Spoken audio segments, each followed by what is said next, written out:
PTI के दौर में आर्मी चीफ और वजीर खजाना इमदाद मांगने के लिए अबू ज़हबी गए। सुल्तान ने बात सुनकर निहायत पते की बात की।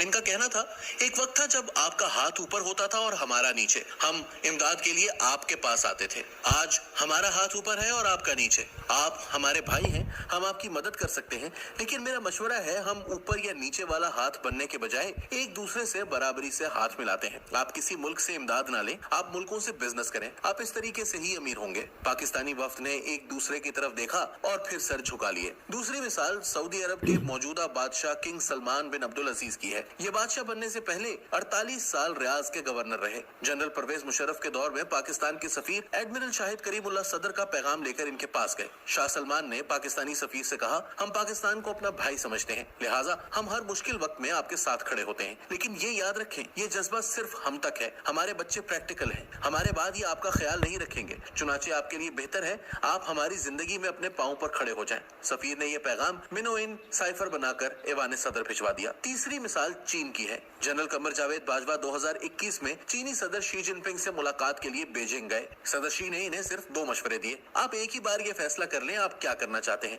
और दूसरा ये याद रखें, तरक्की और लड़ाई में तरक्की पहले नंबर पर आती है और लड़ाई दूसरे पर। आप लोग तरक्की पर कॉम्प्रोमाइज ना करें, भारत से लड़ें लेकिन पहले तरक्की करें। इन्होंने चीन की मिसाल दी। हमारे भारत के साथ 70 साल से तनाज़ात चल रहे हैं। हमारी ताजा तरीन झड़प भी हुई है, मगर इसके बावजूद भारत के साथ हमारा तिजारती हुजम बढ़ता चला जा रहा है। हम लड़ाई के बाद भारत से ज्यादा तिजारत कर रहे हैं। आप थोड़ी देर के लिए इन तमाम मशवरों को साइड पर रखें और दिल्ली में 9 और 10 सितंबर के G20 सरबराही इजलास पर फोकस करें। भारत न सिर्फ दुनिया की 20 बड़ी मईशतों में शामिल हो चुका है, बल्कि ये आज बड़ी मईशतों की मेजबानी भी कर रहा है। दूसरी हकीकत, G20 में इंडोनेशिया, जनूबी कोरिया, मैक्सिको, जनूबी अफ्रीका और तुर्की भी शामिल हैं, और ये पांचों मुल्क हमारे सामने इस रेस में शामिल हुए। आप तुर्की को 2000 में देखें और इसके बाद इसे 2010 और 2023 में देखें। तुर्की ने कसाद बाजारी और रिसेशन के बावजूद ठीक ठाक तरक्की की। जनूबी कोरिया ने 1960 की दहाई में पाकिस्तान से 5 साला मुआशी मंसूबा मुस्तैयार लिया था और अपने 300 साइंसदान डॉक्टर अब्दुल सलाम के पास भिजवाए थे ताकि ये डॉक्टर साहब से नोबेल प्राइज जीतने का तरीका सीख सकें। इंडोनेशिया हमारा ब्रादर इस्लामी मुल्क है। इस्लामी मुल्कों में सबसे पहले दहशतगर्दी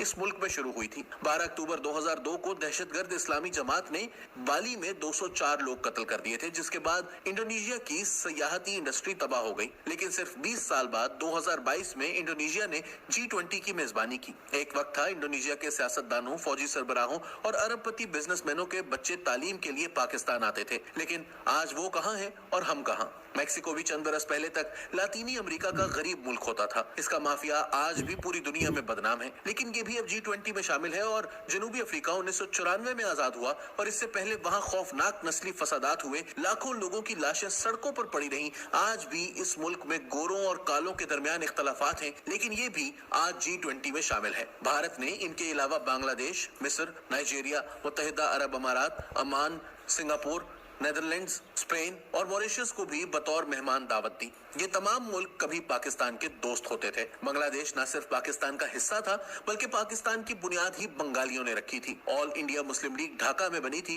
और 23 मार्च 1940 को करारदाद पाकिस्तान बंगाली लीडर A.K. फजलुल हक ने पेश की थी। हमने 1971 में बंगालियों को नालायक, पसमानदा और गंदा करार देकर अलग कर दिया। लेकिन आज बांग्लादेश मुआशी लिहाज से पाकिस्तान से आगे है और ये G20 मुल्कों के साथ भी बैठा है। हमने भुट्टो दौर में इसराइल के खिलाफ जंग में मिस्र, उर्दन और शाम की मदद की थी। नाइजीरिया जैसे दर्जन भर अफ्रीकी मुल्क पाकिस्तान से टेक्नोलॉजी सीखा करते थे। नाइजीरिया के फौजी अफसर पाकिस्तानी अकेडमियों में तरबियत हासिल करते थे। मुत्तहिदा अरब अमारात ने स्टार्ट ही पाकिस्तान से लिया था। एमिरेट्स एयरलाइन का मुखफ़्फ़ आज भी EK है और E एमिरेट्स से लिया गया है और K कराची से। दुनिया की ये बड़ी एयरलाइन कराची से स्टार्ट हुई थी और हमने इसे जहाज भी दिया था और अमला भी। UAE के तमाम सहरा पाकिस्तानी हुनरमंदों ने आबाद किए, लेकिन आज ये कहाँ है और हम कहाँ। अमान हमारा दोस्त था। आज भी अमान में 2.5 लाख पाकिस्तानी काम करते हैं। सुल्तान काबूस पाकिस्तान आते थे तो इन्हें कराची का डिप्टी कमिश्नर रिसीव करता था और इनकी सदर से मुलाकात के लिए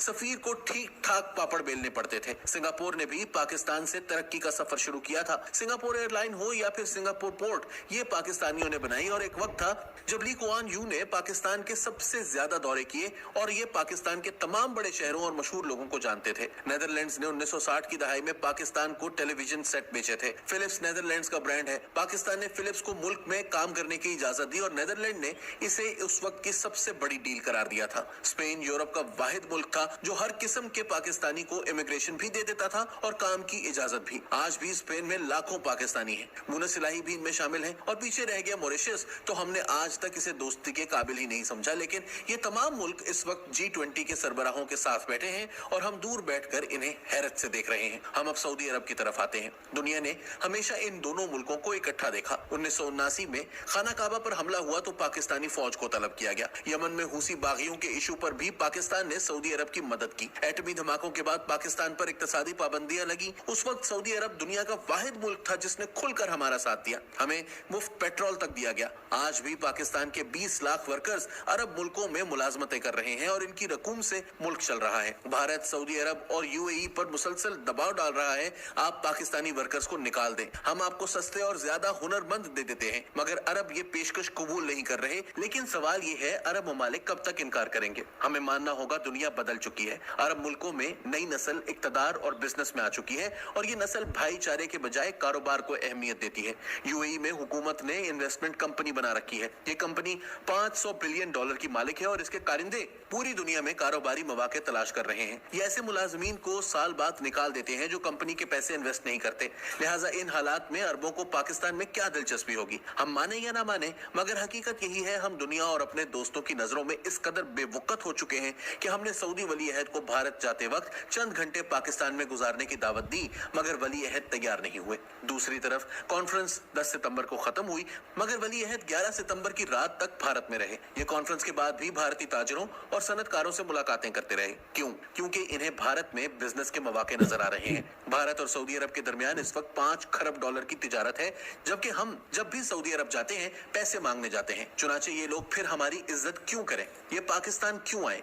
हमारे पास अब सिर्फ 2 ऑप्शन बचे हैं। हम जलालत के इस गड्ढे में गिरे रहें और गल सड़कर खत्म हो जाएं, या फिर हम गैरत खाएं और एक बार, जी हाँ आखिरी बार, उठकर इस मुल्क की सिमत ठीक कर लें और इज्जत के साथ जिंदगी गुजारें। चॉइस सिर्फ हमारी है। ताहम हमें ये याद रखना होगा, हम अफगानिस्तान से लेकर अमेरिका तक पूरी दुनिया के लिए बोझ बन चुके हैं और हमने अगर आज अपने आप को ना संभाला तो दुनिया ज्यादा देर तक हमारा बोझ बर्दाश्त नहीं करेगी। ये हमें मरने और मिटने के लिए तन्हा छोड़ देगी। हमारे पास ज्यादा वक्त नहीं है। हमने जो करना है 6 माह में करना है। हमने कर लिया तो बच जाएंगे, वरना इस बार वाकई हमारी दास्तान तक भी ना होगी दास्तानों में। चैनल को सब्सक्राइब कीजिए और इस वीडियो को लाइक और शेयर कीजिए और दुआ कीजिए कि हम जल्द अज जल्द G20 में शामिल हो जाए।